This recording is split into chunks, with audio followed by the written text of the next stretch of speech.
That's right. If you want to know the rest of the story, just hook up with Ozemena Wansube. The name of the track is Aguleri Buisi.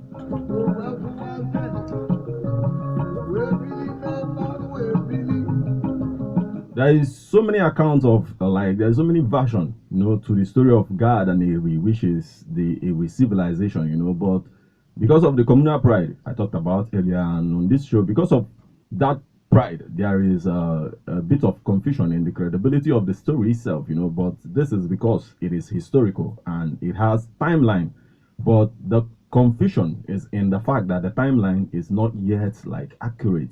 Some research must be done.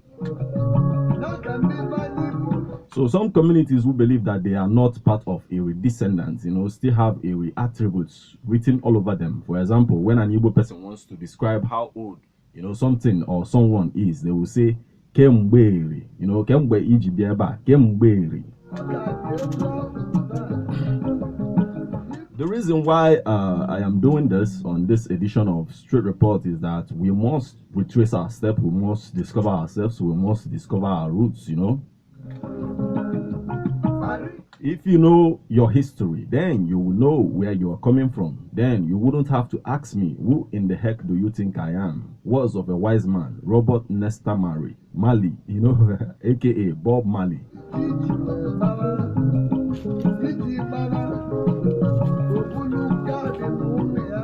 In as much as a civilization is on our table today, whether you are community, like your community is of a descendant, you know, or not, because it is a fact, you know, the women he married to give birth to his children were already here before he came.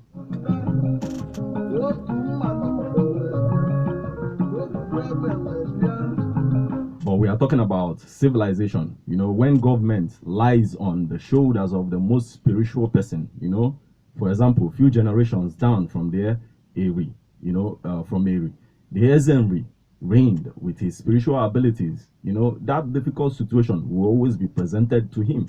Then, because of the issue of timeline, you know, again, some school of thought will say that the spiritual authority they recognize in the history of the Igbo people is the Ubini Opabi, you know, the Ubini Opabi. But one thing is for sure, if you are old enough to understand what I'm saying to you on this day, you will understand that we are one. The difference we clamor for, you know, we clamor so much for about is only but timely, you know. It's just timely difference. We are one people in God's eyes.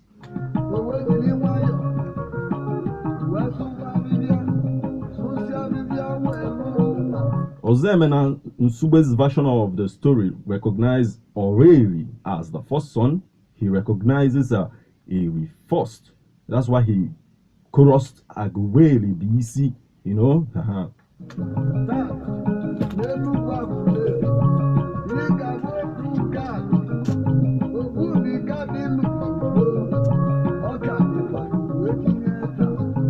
He also recognized Ata of Igala, you know, as the founder of Igala Kingdom, and he recognizes this person as, you know, a king with Eri, and maybe a son to God. He also recognized Edosiono Moaba of Benin as a man that went to Benin and became king. He also recognized Ibuku. He also recognized Meniru as the man that established Ile-Ife.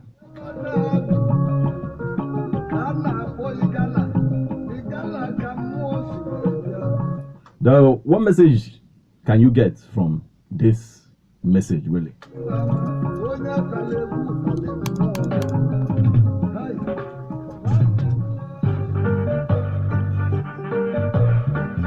The message is that we are brothers, we are family, we are one. We are supposed to have one voice, you know. We need to be civil among ourselves. To develop ourselves, to build our communities, to build our nation, Nigeria, to be great, you know.